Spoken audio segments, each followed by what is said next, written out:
ನಿಜವನ ಶಿವಯೋಗಿಗಳು ಒಂದು ಮಾತನ್ನು ಹೇಳ್ತಾರೆ. ತಾಯಿ ಗರ್ಭದೊಳು ನಾನಿದ್ದ ವೇಳೆಯೊಳಲ್ಲಿ, ಈ ಜೀವಾತ್ಮ ಹೇಳೋದಿದು, ಜೀವಾತ್ಮ ತಾಯಿಯ ಗರ್ಭದಲ್ಲಿ ಇರೋ ಸಂದರ್ಭದಲ್ಲಿ ಆ ಪರಾತ್ಪರ ವಸ್ತುವಿಗೆ ಒಂದು ಮಾತು ಕೊಟ್ಟು ಬಂದಿದೆ.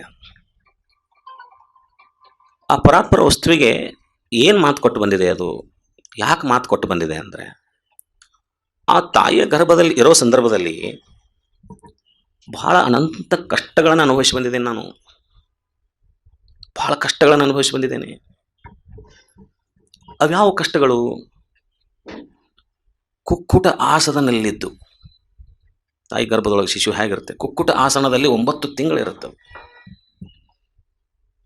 ಈಗ ನಮಗೆ 9 ನಿಮಿಷ ಒಂದೇ ಭಂಗಿಯಲ್ಲಿ ಇರಲಿಕ್ಕೆ ಆಗೋದಿಲ್ಲ.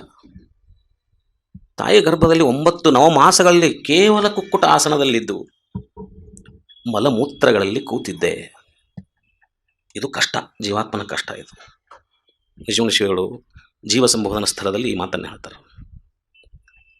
ಮಲಮೂತ್ರಗಳ ಮಧ್ಯದಲ್ಲಿ ಕೂತಿದ್ದೆ, ಅತಿ ದುರ್ಗಂಧ ವಾಸನೆಯಿಂದ ಕಷ್ಟಪಡುತ್ತಿದ್ದೆ.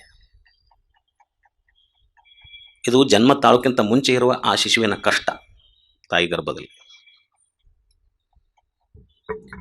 ತಾಯಿ ಉಂಡಂತಹ ಹುಳಿ, ಉಪ್ಪು, ಖಾರ ಇತ್ಯಾದಿಗಳು ನನ್ನ ರಕ್ತಮಯವಾಗಿದ್ದ ಪಿಂಡಕ್ಕೆ ತಗಲಿ ಅನಂತ ದುಃಖಗಳನ್ನುಂಟು ಮಾಡುತ್ತಿದ್ದವು.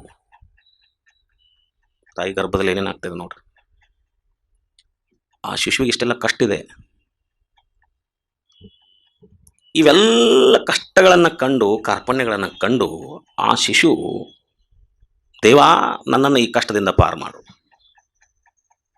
ಇಲ್ಲಿರ್ತಕ್ಕಂಥ ತೊಂದರೆ ಅಷ್ಟಿಷ್ಟಿಲ್ಲ ನನಗೆ ಈ ಬಂಧನದಿಂದ ಬಿಡಿಸಿಬಿಡು.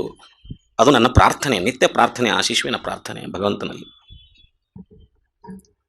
ನನ್ನನ್ನು ಈ ಬಂಧನದಿಂದ ಆದಷ್ಟು ಬೇಗ ಬಿಡಿಸಿಬಿಡು. ನನ್ನನ್ನು ಯಾಕೆ ಇರಿಸಿದೀಯಾ ಇಲ್ಲಿ?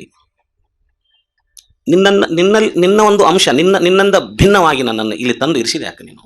ಮೂಲ ಶೂನ್ಯ ಪರಮಸ್ಥಳದಲ್ಲಿ ಇದ್ದಂಥವನ್ನ ತಂದು ಈ ಕಷ್ಟದೊಳಗೆ ಯಾಕಿಟ್ಟಿ ಅಂತ ಪ್ರಶ್ನೆ ಮಾಡ್ತದೆ. ನೀನು ನನ್ನ ಅರಿಕೆಯನ್ನು ಆದಷ್ಟು ಬೇಗ ಮನ್ನಣೆ ಮಾಡಿ ನನ್ನನ್ನು ಈ ಕಷ್ಟದಿಂದ ಬಂಧಮುಕ್ತ ಮಾಡಿದೆ ಅಂದ್ರೆ ನಾನೇನು ಮಾಡ್ತೇನೆ ಅಂತ ಪ್ರಾಮಿಸ್ ಮಾಡಿದೆ. ಅದು ಆ ಮಗು ಪ್ರಾಮಿಸ್ ಮಾಡಿದೆ. ಏನಂತ?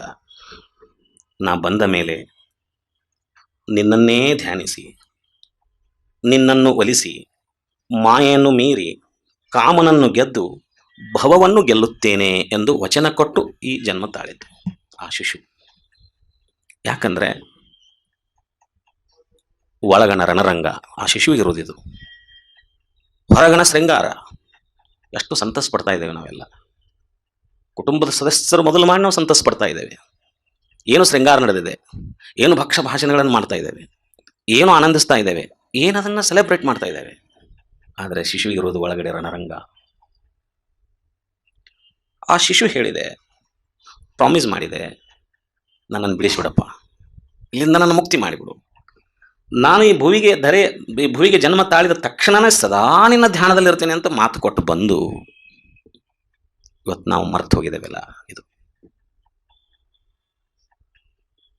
ಪ್ರತಿಯೊಬ್ಬರೂ ನಾವು ಈ ಭೂಮಿ ಮೇಲೆ ಜನ್ಮ ತಾಳುವಾಗ ಆ ಪರಮಸ್ಥಳದ ಚೈತನ್ಯಕ್ಕೆ, ಶೂನ್ಯಕ್ಕೆ, ಆ ದೈವತ್ವಕ್ಕೆ ನಾವು ಈ ಮಾತು ಕೊಟ್ಟು ಬಂದವರಿದ್ದೇವೆ ನಾವು. ಆದರೆ ಆ ಮಾತುಗಳನ್ನು ಉಳಿಸ್ಕೊಂಡವರು ಕೇವಲ ಶರಣರಂತವರು, ದಾರ್ಶನಿಕರಂತವರು ಅಷ್ಟೇ, ನಮ್ಮಂಥವ್ರು ಇಲ್ಲ. ಇದು ಒಂದು ಥರದ ಮಾಯೆ ಮತ್ತು ಮರವು.